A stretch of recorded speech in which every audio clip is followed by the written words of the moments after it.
એટલે આમ આદમી પાર્ટી અત્યારે ઘણા કામો વિશે વાત તો કરી રહી છે. આપ છો, ઈશુદાનભાઈ છે, ઘણા બધા નેતાઓ આમ આદમી પાર્ટીના ઘણા બધા કામોની વાત કરી રહી છે. પણ હવે લોકોને પરિવર્તન ઈચ્છે છે, પોતે પરિવર્તન કરવું છે. તો એવા કયા કામો કે જે લોકો માટે ઉદાહરણ બનશે કે ના ખરેખર આ પરિવર્તન માટે જરૂરી છે? પણ એ તો જ્યાં આમ આદમી પાર્ટીની સરકાર છે ત્યાં જગ જાહેર જ છે.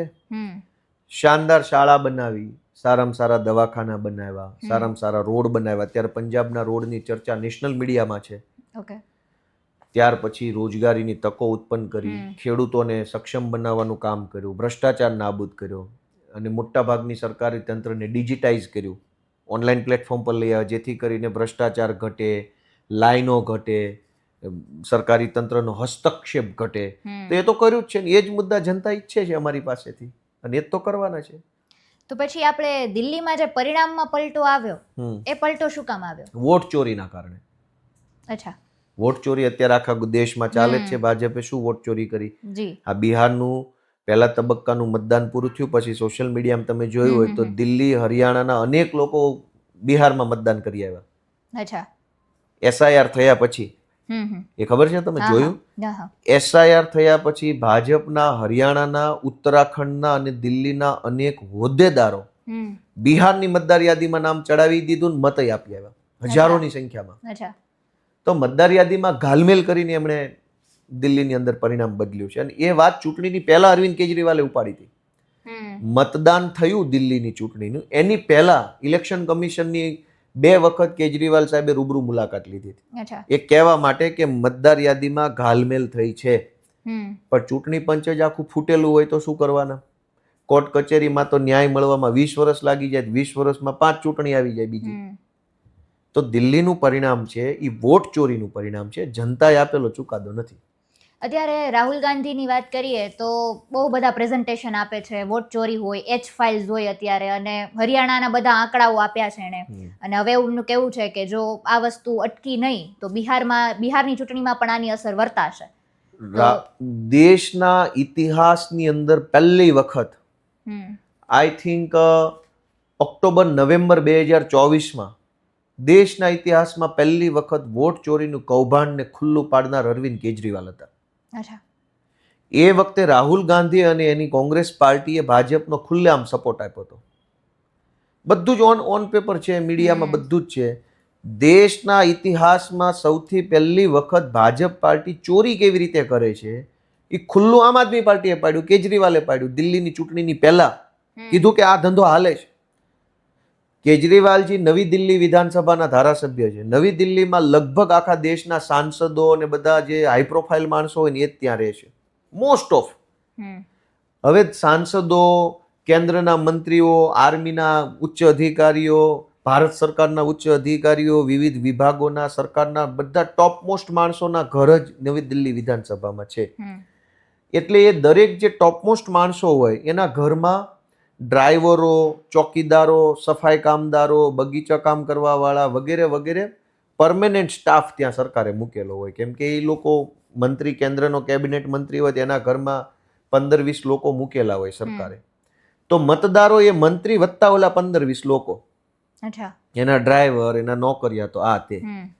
સરકારે ઓફિશિયલી 15-20 માણસો બધી જ જગ્યાએ નોકરી પર રાખેલા હોય. કેજરીવાલ સાહેબે જ્યારે વોટ ચોરી કૌભાંડ પહેલી વાર બહાર પાડ્યું ત્યારે એના ધ્યાનમાં એવું આવ્યું કે ભાજપના તમામ મંત્રીઓ અને તમામ સાંસદોએ પોતાના બંગલામાં 100-150 મતદારો નામ નોંધાઈ નાખ્યા છે. સામાન્ય રીતે 20-30 લોકો હોઈ શકે, 15-20 હોઈ શકે, ડ્રાઈવર હોય, કપડાં ધોવા વાળા હોય, બગીચો સાફ કરવા વાળા હોય, 2-3 ચોકીદારો 3 શિફ્ટમાં, સિક્યુરિટી ગાર્ડ હોય વગેરે હોય. 150 મતદારોના નામ ભાજપ વાળાએ પોતાના મિનિસ્ટરોના બંગલામાં લખાઈ નાખ્યા, મતદાર યાદીમાં ચડાવી દીધા. કોણ હતા એ લોકો? જે તે રાજ્યનો સાંસદ હોય એ રાજ્યના એના કાર્યકર્તા નામ અહીંયા ચડાવી દીધા. આ કૌભાંડ જ્યારે ઓક્ટોબર-નવેમ્બરમાં અરવિંદ કેજરીવાલે બહાર પાડ્યું ત્યારે રાહુલ ગાંધી અને કોંગ્રેસ પાર્ટીએ આમ આદમી પાર્ટીની મજાક ઉડાવી અને એમ કીધું કે ચૂંટણી હારવાના છે ને એટલે હવે આ બધા નાટક કરે છે. અને કોઈ સાથ ન આપ્યો વિપક્ષ તરીકે. ભલે આપ્યો ન આપ્યો એ જાણે, કઈ વાંધો નથી. આજે એને બ્રહ્મ જ્ઞાન પ્રાપ્ત થઈ ગયું છે એટલે આખા ગામમાં જઈને પ્રેસ કોન્ફરન્સ કરે છે. તો તે દિવસે તમને એમ હતું કેજરીવાલ હારે તો ભલે હારે, ચોરી કરીને ભાજપ ભલે એકવાર જીતે પણ કેજરીવાલ ન જીતવો જોઈએ. એ માનસિકતાથી દિલ્હીમાં આ લોકોએ આ જોયું, વોટ ચોરીને નજરે જોઈ.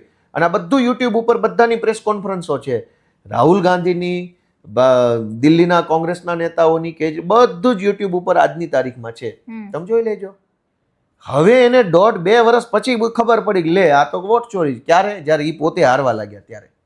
તો તે સમયે કોંગ્રેસે સપોર્ટ નહોતો આપ્યો, અત્યારે શું આમ આદમી પાર્ટી સપોર્ટમાં છે? સપોર્ટ કે વિપક્ષ કે અમે તો અમે આ આખું ઘટનાક્રમ ખુલ્લું પાડનારા જ અમે છીએ. સપોર્ટ બપોર્ટ એ પાછળ થયા, અમે તો પહેલેથી આ લાઈનમાં જ ઊભા છીએ.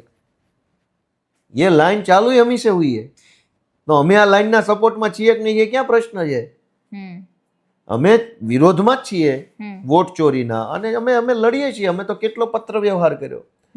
ગઈકાલે બિહારની ચૂંટણીના મતદાન પછી ઉત્તરાખંડના, દિલ્હીના અને હરિયાણાના ભાજપના હોદ્દેદારો બિહારમાં મતદાન કરીને આંગળીવાળા ફોટા મૂક્યા. એ એક્સપોઝ જ અમારી પાર્ટીના દિલ્હીના પ્રદેશ પ્રમુખ સૌરભ ભારદ્વાજે કર્યું. અને રાકેશ સિંહા, રાજ્યસભાના સાંસદ બીજેપીના, એણે ફેબ્રુઆરી 2025માં દિલ્હીમાં મતદાન કર્યું હતું.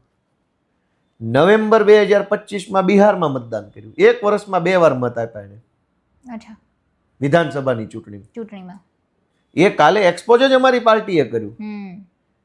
એટલે ભાજપની વોટ ચોરીનો આખો ગેમ શું છે કે જે રાજ્યમાં ચૂંટણી એ રાજ્યમાં ભાજપના બધા કાર્યકર્તા નામ મતદાર યાદીમાં ચડાવી દેવાના. જે વિધાનસભામાં 2-5-10 હજારના ગેપથી હાર જીત થતી હોય ત્યાં 5,000 ભાજપના કાર્યકર્તા નામ ચડાવી દેવાના. જે રાજ્યમાં ચૂંટણી, એટલે એનો અર્થ એવો થયો કે હું મારું 5,000 લોકોનું ટોળું લઈને ગમે એ ગામમાં સભા કરવા જાઉં, મારી સભામાં માણસો કેટલું હોય? 5,000 જ હોય ને. બસ તો આ તો એનું એવું થયું કે હું મતદાર લઈને જ જવા લાગ્યો બધે, તો હું દુનિયામાં ગમે ના જીતી જાઉં. અમેરિકાની મતદાર યાદીમાં મારા 1 લાખ નામ હું કહું એના ચડાવી દે, હું અમેરિકામાં ચૂંટણી જીતી જાઉં. દુનિયાના કોઈ પણ દેશમાં હું ચૂંટણી જીતી જાઉં, જે રાજ્યની મતદાર યાદીમાં મારા 1 લાખ માણસો નામ ચડાવી દઉં, તો હું એ દુનિયાના કોઈ પણ દેશમાં જીતી જાઉં, ભારતમાં થોડો. ભાજપ અત્યારે વોટ ચોરીના ખેલમાં એ કરે છે કે જે રાજ્યમાં ચૂંટણી એ રાજ્યમાં ભાજપના બધા હોદ્દેદારોના નામ મતદાર યાદીમાં નાખી દે, જે ઓછા માર્જિન વાળી સીટો હોય ત્યાં. એટલે ગેમ બદલાઈ જાય.